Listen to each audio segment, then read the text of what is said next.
Alors sur ta page, il y a un moment où tu fais paraître une vidéo de Jacques Attali, euh, que j'ai mis un petit peu plus bas dans la vidéo, euh, où il parle que le président de la République n'a plus aucun pouvoir, où il dit que les présidents de toute façon sont mis en place. Il révèle pas mal de choses, ce qui fait que tu es censé être au courant, puisque c'est sur ta page. Tu sais comment se passe ce système, tu sais que nous sommes dans le nouvel ordre mondial, mais pendant une éternité, tu as invité les gens à manifester contre Macron. Alors Macron, qu'est-ce que c'est? Il a été mis en place pourquoi? C'est un acteur, c'est Jean Dujardin qui fait un gars et une fille tous les soirs à la télévision pour amuser les gens. Ou en tout cas pour que pendant qu'on s'occupe de lui, on ne voit pas ce qui se passe réellement. Euh, et donc tu vas parler du chaos qui est en train de se faire sur la France, c'est-à-dire les restrictions, plus d'énergie, plus de chauffage, et tu parles aussi de, oui, effectivement, plus de bouffe. Euh, Qu'est-ce que tu réponds à ça? Qu'est-ce que tu proposes? Eh bien, de créer encore plus de chaos. C'est-à-dire que tu veux rejoindre les employés de Total et créer une grève générale. C'est quoi une grève générale? Eh bien, c'est ce qui a été fait à deux reprises par notre scélérat national, Macron. C'est bloquer la France. Et il a appelé ça, lui, confinement. Mais de ce côté, il appelle ça confinement. Il ne pouvait pas appeler ça grève générale. Ça aurait été un petit peu imbécile. Mais c'est la même chose. Hein. Le pays va être à l'arrêt. Il n'y aura plus personne qui circulera sur les routes parce qu'il n'y aura plus de carburant. Avec Macron, c'est juste parce qu'on n'en avait pas le droit. Il n'y aura plus rien à bouffer dans les supermarchés. Et donc ceux qui ont prévu, ceux qui feront le blocage, qui seront volontaires pour le faire, vont faire des provisions. Je te rappelle juste que là aussi, une entreprise, une société, une multinationale calcule son chiffre d'affaires à l'année. Euh, et donc tu vas faire des provisions pour bloquer 15 jours, un mois, 2 mois, je ne sais pas. Les provisions qui vont se faire, eh bien en fait, ça sera exactement les dépenses que tu auras fait sur 15 jours, un mois, 2 mois ou 3 mois. Donc eux, dans leur bilan annuel, parce qu'une entreprise, elle calcule son chiffre d'affaires sur l'année, une société aussi, ben, dans leur bilan annuel, le chiffre, ça sera le même. Ils n'auront rien perdu. La seule différence, c'est qu'à même à la limite, je pense qu'ils vont gagner. Parce que ils vont être obligés d'alimenter pour faire les réserves les supermarchés. Ça va créer une pénurie dans tous les rayons, parce que tout le monde va aller chercher du papier cul, va se battre pour le papier cul, et le sucre et tout ça, et les pâtes, comme ça s'est passé antérieurement pendant les confinements. Euh, et donc tu vas créer le chaos. Donc tu vas accélérer le chaos que le gouvernement veut. C'est ce que tu proposes. Tu proposes aux gens de dire, bon ok, ils veulent le chaos, eh ben on va leur donner du chaos. Euh, c'est là que ça a bugué chez moi quand j'ai commencé à te suivre. C'est qu'au début, j'avais presque du respect pour toi en disant, putain, le mec, il en veut. Et j'ai fait partie des gilets jaunes. Et puis au bout d'un moment, je me suis dit, merde, il propose la révolution, il propose tout ça, et c'est exactement ce que le gouvernement veut, c'est exactement ce que veut le gouvernement mondial, les élites. Ils veulent nous amener à ça pour planter une loi martiale et pour justifier qu'ils perdent le contrôle de la gouvernance du pays et qu'ils le donnent à un gouvernement mondial. Gouvernement mondial dont tu parles jamais et qui existe pourtant. Hein, parce que Macron, tu le sais, il prend aucune décision. Les décisions sont prises par l'Europe, mais pas que. Le Forum économique de Davos, Forum économique mondial de Davos, qui est présidé par Klaus Schwab, que tu dois connaître, mais seulement présidé, c'est pas lui qui décide de tout, il y a un conseil administratif permanent. Pour ce qui est de la santé, c'est l'OMS. Pour ce qui est des vaccins, c'est Gavi. Je vous invite juste à aller sur le site de Gavi, c'est passionnant, vous verrez qui est le fondateur, qui a financé la fondation de Gavi. Gavi, c'est juste ceux qui prennent les décisions mondiales en ce qui concerne les vaccins. Et celui qui a financé tout ça et qui est à la tête de tout ça, qui fait partie du conseil administratif permanent, ben, il y a la Banque mondiale, il y a l'OMS, je crois qu'il y a l'UNICEF, mais il y a Bill Gates. C'est lui qui a financé tout ça. Euh, c'est officiel, hein, vous pouvez aller sur le site Gavi, G-A-V-I. Il y a l'OMC, l'Organisation mondiale du commerce, il y a la CEPA, il y en a pas mal des organisations qui forment le gouvernement mondial. Tout ça, ce sont des ministères. Je vous rappelle juste aussi que l'année dernière, ouais, c'était l'année dernière, Véran a donné la responsabilité en cas de pandémie, la responsabilité de gestion de la santé publique française à l'OMS. Ce sera l'OMS qui décidera à l'avenir de votre vie, de votre mort, de ce qu'il faudra vous foutre dans le cul, ou de ce que vous devrez absorber pour sortir de la pandémie. Alors qu'il n'y a pas besoin de produits chimiques pour sortir d'une pandémie. Une politique de santé bienveillante voudrait à ce qu'on apprenne à être en bonne santé avant de donner les produits chimiques à absorber. C'est-à-dire avoir une bonne alimentation saine et variée, arrêter les McDo et les conneries de produits chimiques que vous achetez dans les supermarchés.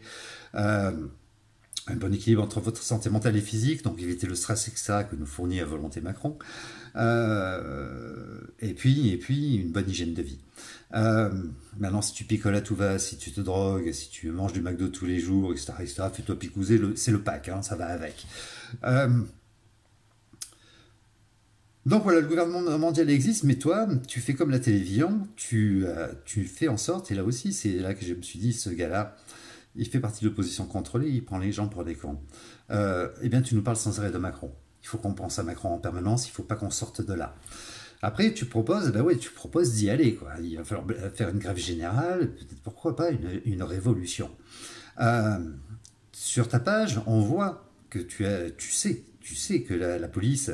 Alors c'est en novembre 2019, Macron a voté un budget de 320 millions d'euros pour que la police s'équipe. Il nous a fait déjà sur les manifs à Paris une belle démonstration de force avec les tireurs d'élite sur les toits, les blindés, les canons à eau, etc., etc. Et là, ils ont acheté de nouveaux blindés et ils sont sur ta page. Donc tu es là aussi au courant, tu n'es pas censé ignorer. Et t'invites les gens à aller au carnage. Est-ce que tu y seras, toi? Est-ce que tu seras en tête pour te faire arroser par les canons à eau et faire des 4 mètres de vol une fois que tu auras les canons dans le cul? Est-ce que tu feras face au blindé et tu feras face avec quoi? Avec quelle arme? L'élastique de ton caleçon? Et puis un opinel que tu auras dans la poche? Il y a un moment, il faut arrêter les conneries. Il y a un moment, il faut arrêter d'être naïf et de faire croire aux gens qui te suivent et qui sont juste des gens fragiles parce qu'ils ont mal, parce qu'ils ont besoin de s'attacher à un espoir. Cet espoir, tu le représentes, mais il va falloir arrêter de les prendre pour les cons parce que là, ça devient insupportable. Le chaos. Le chaos annoncé par cet hiver, par énormément de personnes, et maintenant, si vous savez lire entre les lignes, annoncé par Elisabeth Borne, cet après-midi, à travers un congrès avec les entreprises, en expliquant qu'on n'aura pas assez d'énergie, pas assez d'électricité, pas assez de gaz, et on commence à parler de bouffe aussi. On commence à parler de bouffe. Imaginez-vous un petit peu.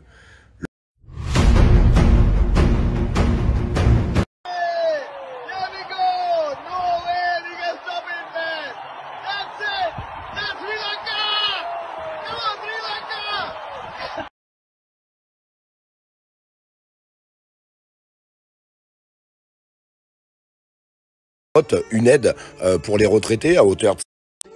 Une belle démonstration de force, hein, qu'on n'est pas vraiment en démocratie, même s'il y a beaucoup de personnes qui ne veulent pas l'accepter. Alors j'aime bien quand tu parles de démocratie, parce que jusqu'à présent, là aussi, tu as fait preuve de tout le contraire. À savoir que tu emploies des stratégies et un dialogue de politique politicienne, alors que tu disais ne pas vouloir en faire. Mais en tout cas, tu emploies leur façon de parler, leur stratégie, et donc à la façon Macron. Quand quelqu'un est en désaccord avec toi, tu le traites de troll et tu le bloques. C'est pas très démocratique, ça. Qu'est-ce que tu en penses? Je sais pas. Enfin, moi, je vois ça comme ça, mais je sais pas. Qu'est-ce que tu en penses? Ce qui s'est passé, sans déconner. Est-ce que ça circule dans... Vous savez pourquoi ça a marché il y a 4 ans, les Gilets jaunes? Parce que tout le monde publiait partout. Tout le monde publiait partout. Puis là, non. Pourquoi ça a marché il y a 4 ans, les Gilets jaunes? Ben, si tu sais pas toi pourquoi, je vais juste te le rappeler. Et la petite vidéo qui va suivre va te permettre de comprendre. La première chose, c'est que je l'ai dit au début de vidéo, ça a été créé par l'élite. La deuxième chose, c'est que les médias s'en sont chargés de faire la publicité avant que les Gilets jaunes descendent dans les rues. Il y avait déjà la publicité, tous les médias ont parlé de l'apparition des Gilets jaunes dans les rues. C'est ce qui a permis de rassembler des millions de personnes au tout début. Ensuite, si c'était réellement gênant, les médias auraient arrêté d'en parler. On efface ça, comme ça il n'y a plus de réunions. Juste comme ça, certaines manifs comme celle des déplacements abusifs d'enfants, elles ont réuni personne. Pourquoi? Parce que les médias n'en ont jamais parlé. Et toutes ces petites manifs qui auraient pu aussi prendre de l'ampleur, les médias n'en ont jamais parlé. Il y a certains mouvements révolutionnaires qui ont existé avant les Gilets jaunes, qui auraient mérité de voir le jour. Les médias n'en ont jamais parlé, on n'en a jamais fait la publicité. Et puis il y a ce qui est gênant. Ce qui est gênant en général, les médias n'en parlent pas, mais en plus de ça, le gouvernement se charge de le supprimer. Rappelle-toi Coluche. S'il y en a qui pensent que c'est encore un accident de moto, c'est qu'ils n'ont rien compris. Lady Diana, elle sort d'un hôtel de luxe, elle a un chauffeur qui est censé faire partie de l'élite des chauffeurs, hein, parce que là aussi, il paye les meilleurs. Soi-disant, elle a sorti le mec, il est bourré, il se casse la gueule dans un tunnel et elle meurt. Il faut encore y croire. Hein. Jean Hidernalier, qui était extrêmement gênant à l'époque du gouvernement de Mitterrand, mort. Balavoine, mort. Kadhafi, on l'a tué parce qu'il était gênant, mais est-ce que vous savez pourquoi il était gênant? Parce qu'avec sa fortune personnelle, il voulait injecter sa fortune personnelle pour créer une monnaie unique en Afrique, comme nous avons l'euro en Europe, et aux États-Unis, le dollar. Sauf que là, c'était un coup d'État pour les États-Unis. Une monnaie unique pour l'Afrique, c'était la chute libre du dollar. Et il fallait pas que ça se produise. Donc ils ont tué Kadhafi. Le gouvernement français qui s'est chargé de ça pour le bien des États-Unis. C'est pas la première fois. Si tu étais réellement gênant, si tu n'étais pas quelque part un petit peu, peut-être que simplement ils te laissent faire parce que quelque part tu les arranges. Et en fait, je me trompe, tu fais pas partie de l'opposition contrôlée, tu l'es malgré toi. Mais si tu étais réellement gênant, il y a un truc certain, c'est que il y a longtemps qu'ils t'auraient éjecté. Pour le moment, tu arranges leurs papiers, ça va dans leur sens. Comme toutes les personnes gênantes qui ont été éliminées, toi tu ne l'es pas en tout cas. Et en tout cas, tu fais le bonheur du gouvernement parce que voilà, tu fais exactement ce qu'ils attendent. En 2017, The Economist, magazine des Rothschild, annonçait dans un rébut qu'ils ont l'habitude de faire en fin d'année pour nous donner un avant-goût de ce qu'ils vont nous faire subir l'année qui suit, a annoncé des personnages habillés tout en jaune qui défilaient dans les rues avec des pancartes.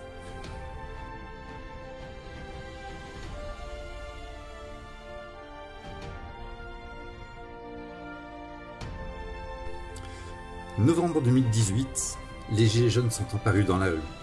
Et c'est grâce aux médias, à l'ensemble des médias, que nous avons pu nous réunir aussi nombreux dans les rues.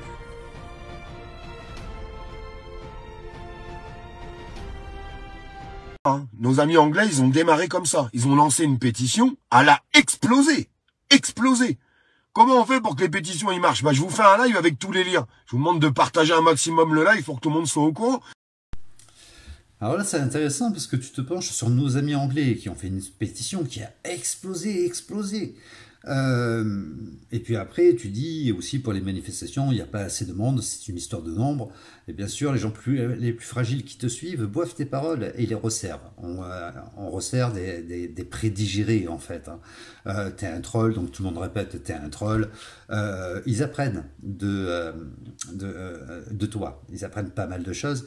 Et le problème, c'est que ça reflète pas une intelligence. Non pas que je veuille critiquer ou insulter les gens qui te suivent. Je te le dis, ce sont des gens extrêmement vulnérables, qui souffrent. Mais quelque part, tu as une énorme influence. Ça prouve que tu as juste une énorme influence. Oui, effectivement, il y a une pétition qui a bien marché en Angleterre. Mais quelle est la suite? Quel est le résultat de cette pétition?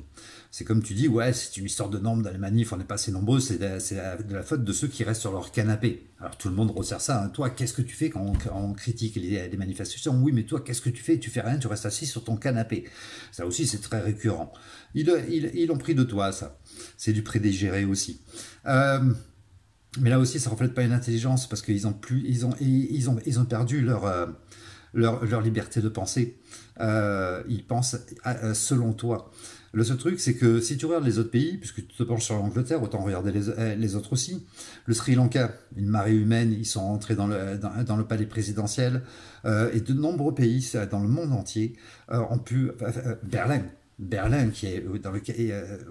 où il y a eu aussi une véritable marée humaine, mais dans de nombreux pays, en Amérique du Sud, en Amérique latine, des véritables marées humaines aussi. Le lendemain, qu'est-ce qui s'est passé? Le retour à la normale. Et c'est toujours au point mort, hein, ça n'a pas avancé plus que ça. C'est pas une histoire de chiffres. Il faut arrêter les manifs, il faut arrêter les conneries. C'est pas une histoire de nombre. C'est une histoire qu'ils en ont rien à foutre. Tu peux mettre le pays à feu et à sang, tu peux tout dépouiller, ça changera rien. Ça changera rien. Eux, ils ont un objectif, nouvel ordre mondial. Et leur économie, tu le casseras pas. Si avant, je le dis assez souvent dans mes vidéos, les usines et les entreprises étaient juste des usines et des entreprises familiales, tout a été racheté par des multinationales qui possèdent l'ensemble de nos besoins vitaux. Ils ont fait un monopole de ça. Donc tu as Nestlé, Danone, Pfizer, GSK, Total Energy. Donc il y a l'eau, l'alimentation, la santé et l'énergie. Et bien d'autres, Coca-Cola, Kraft. Ces multinationales, L'Oréal, ces multinationales, il y a les deux actionnaires principaux sont BlackRock et Vanguard. BlackRock, tout le monde connaît pour nos retraites, elles ont été vendues à BlackRock. La dette de la France a été vendue en grande partie à BlackRock aussi, c'est le groupe financier le plus puissant du monde. Et Vanguard, qui possède l'ensemble de ces multinationales qu'on ne peut boycotter. De toute façon, quand vous achetez de la San Pellegrino, vous achetez du Nestlé. Quand vous achetez de l'eau d'Évian, c'est Danone. Ils possèdent toutes les eaux. Et tout ce que vous bouffez sous différentes marques, parce que Nestlé et Danone, c'est pas juste des marques, c'est des groupes qui possèdent de nombreuses marques. Nestlé possède une grande partie, et est le deuxième actionnaire de chez L'Oréal. L'Oréal possède aussi pas mal de marques, Kérastase, Givenchy, Garnier, les fringues Diesel, Armani, c'est Nestlé. Donc voilà, ils possèdent tout ça et les boycotter, c'est juste pas possible.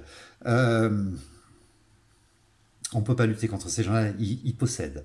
BlackRock et Vanguard possèdent les banques et possèdent donc les planches à billets, ceux qui les produisent. Donc celui qui dit je vais bloquer l'économie, je vais nuire à leur économie, il se chatouille, vaut mieux qu'il se chatouille la nuit devant un film porno sur Internet. Ça sera beaucoup plus crédible parce que ça se peut pas.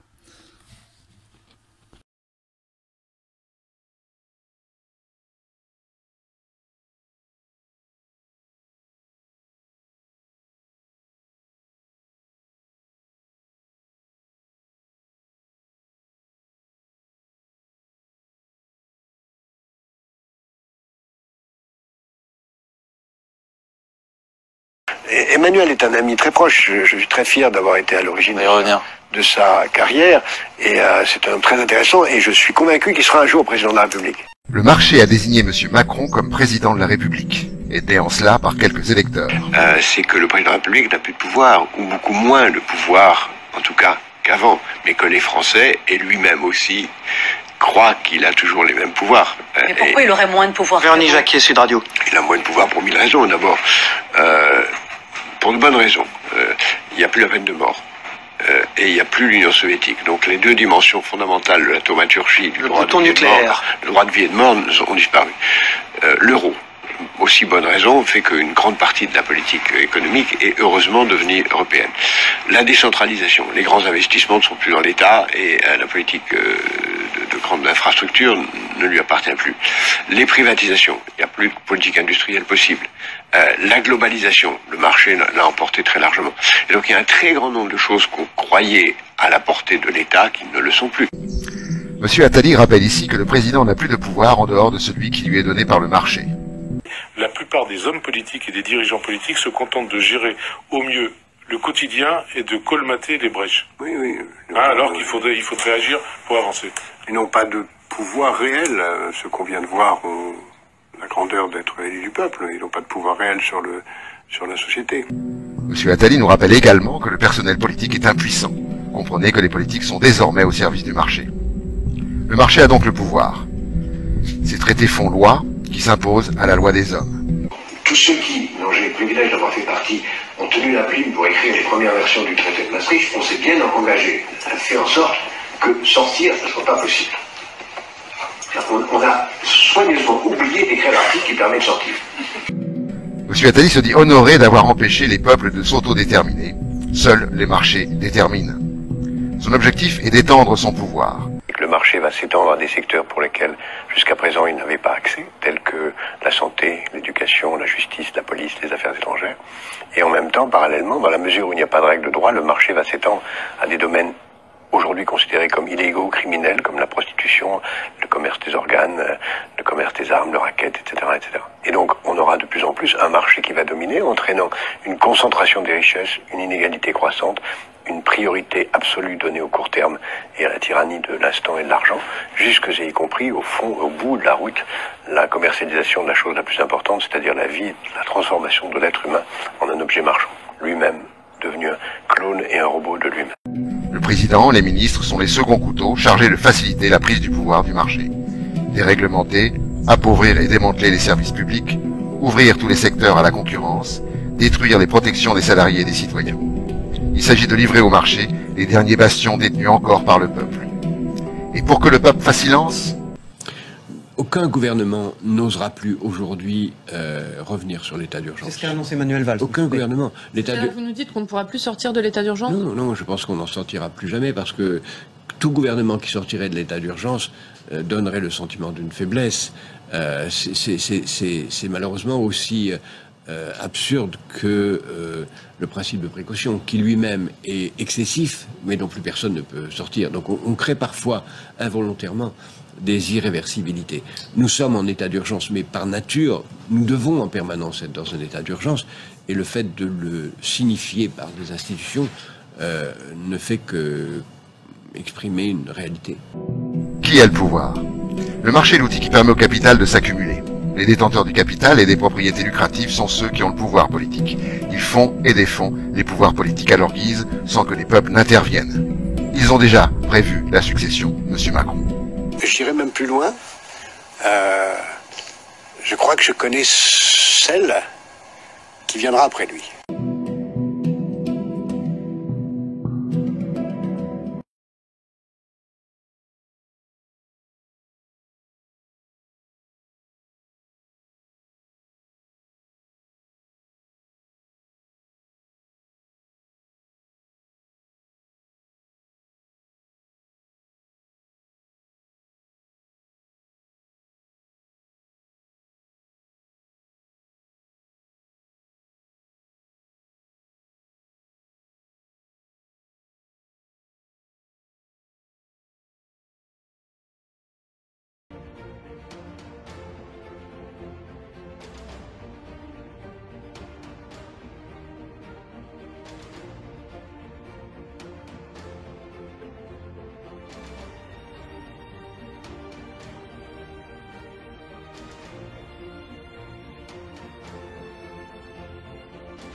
Alors ensuite, il y a les solutions.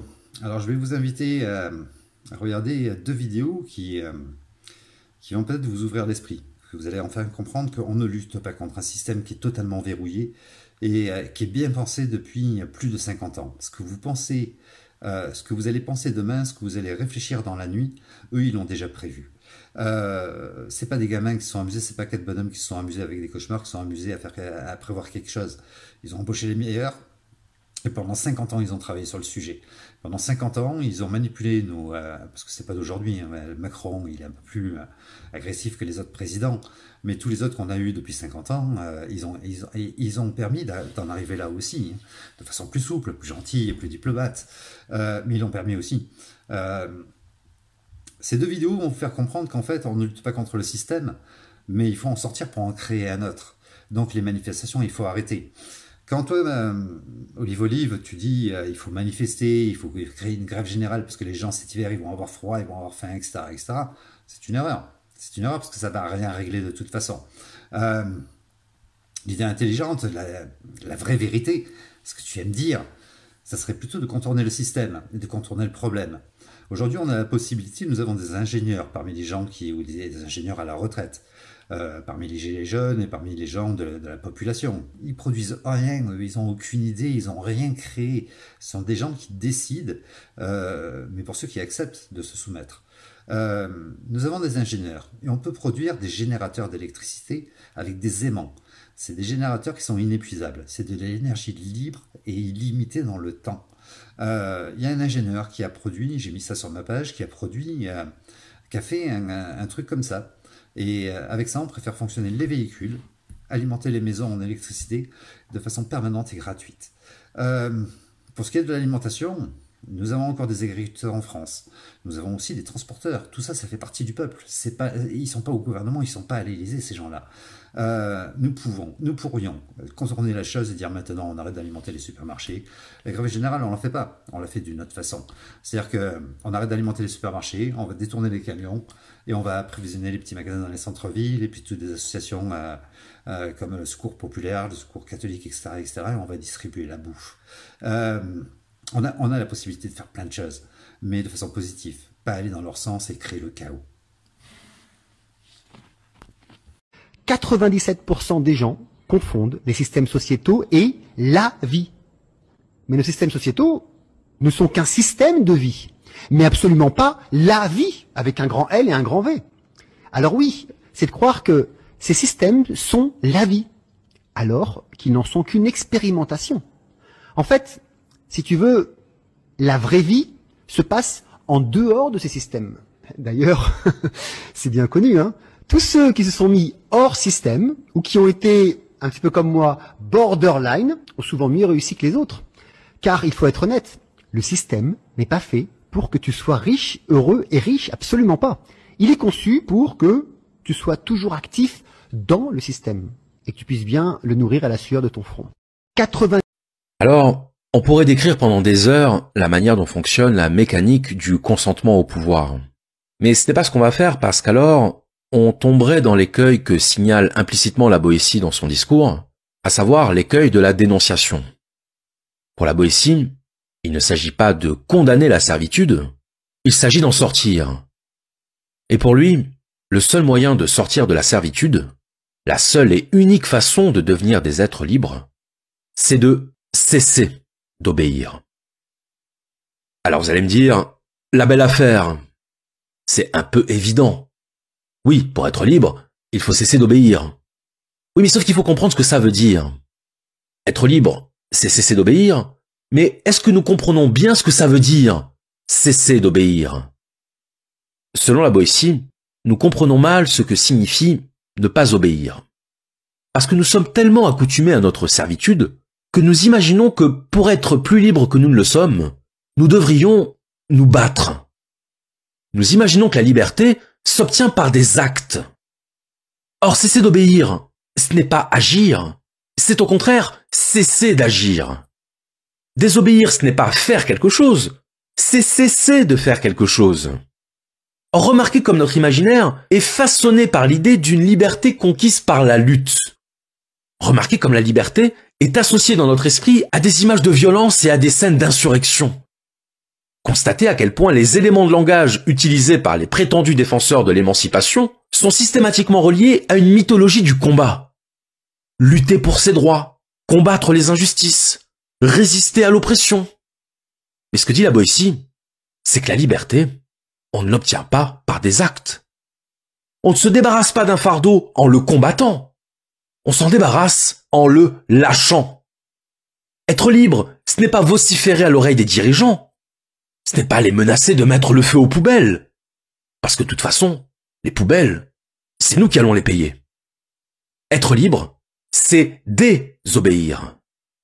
Être libre, c'est cesser d'agir conformément à la volonté du pouvoir. Et c'est ça qui fait dire à la Boétie que dès lors qu'on cesse d'obéir au pouvoir, sans violence, sans agressivité, juste cesser d'agir selon sa volonté, alors le pouvoir est nu. Le pouvoir est démuni. Parce que le pouvoir a besoin de notre participation active.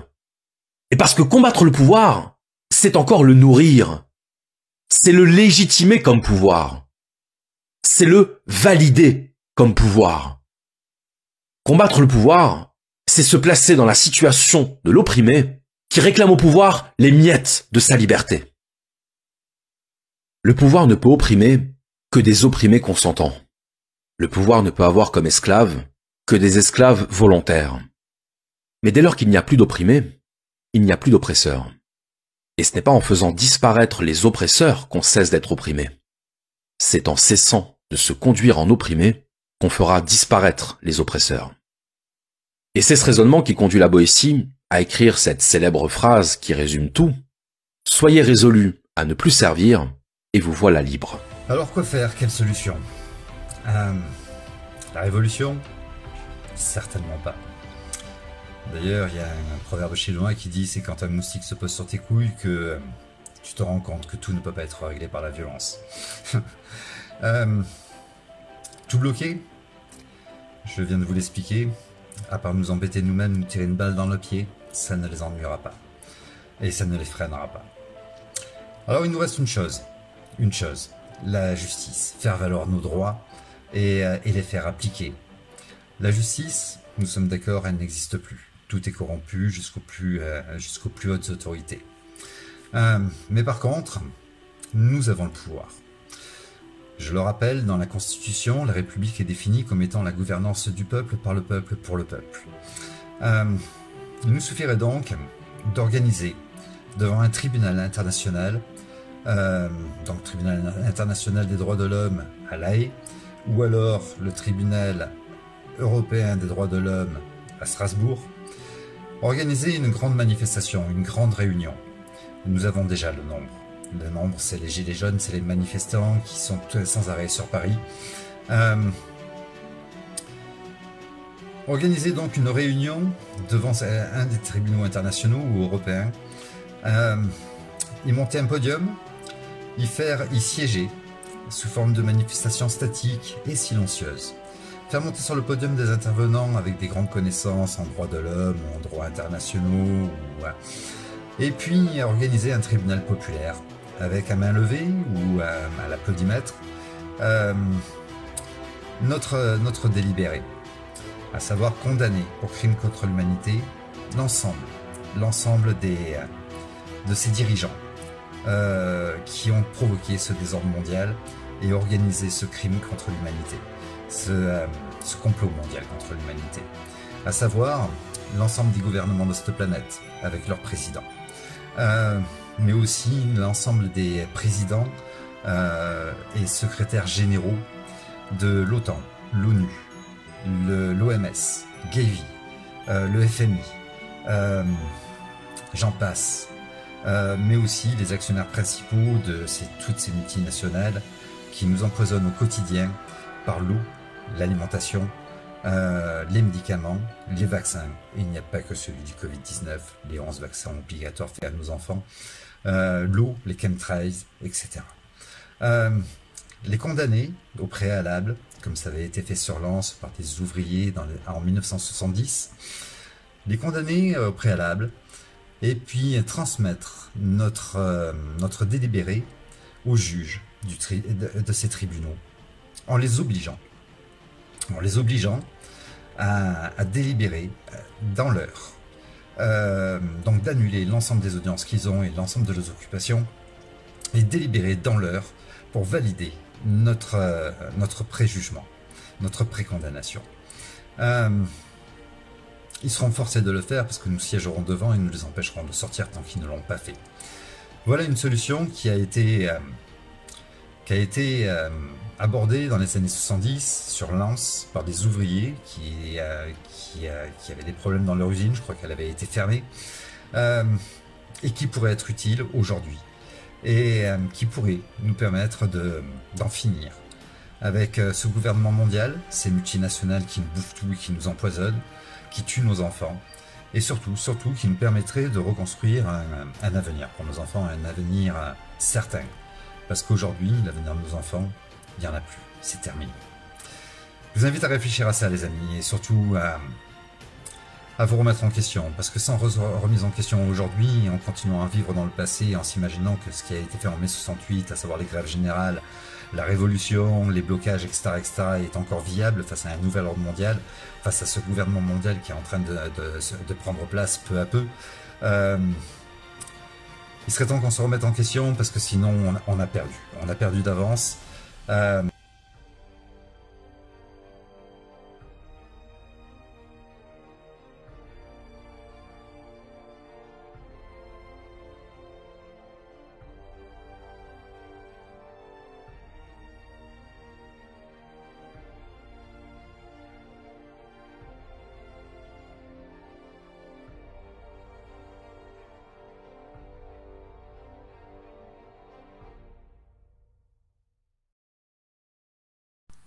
Il est impossible d'obtenir quelque chose de différent en reproduisant toujours la même chose.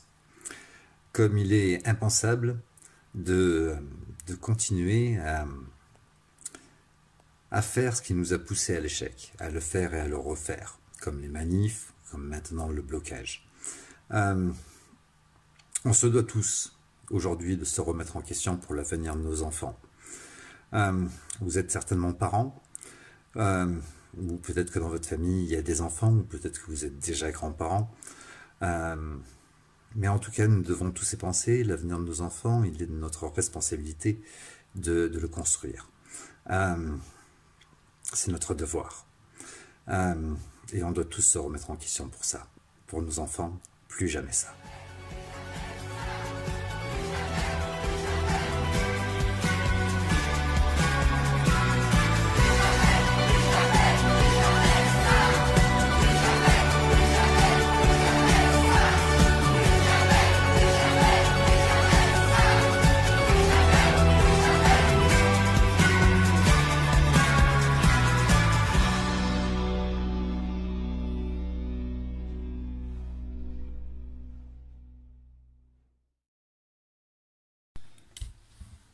Alors maintenant que la vidéo est terminée, Olive, on se pose la question.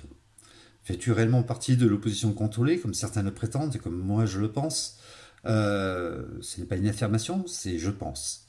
Ou est-ce que tu as été totalement dans l'erreur, tu t'es laissé aller dans la vague? Il y a certaines choses que tu n'as pas compris malgré que tu puisses les publier sur ta page.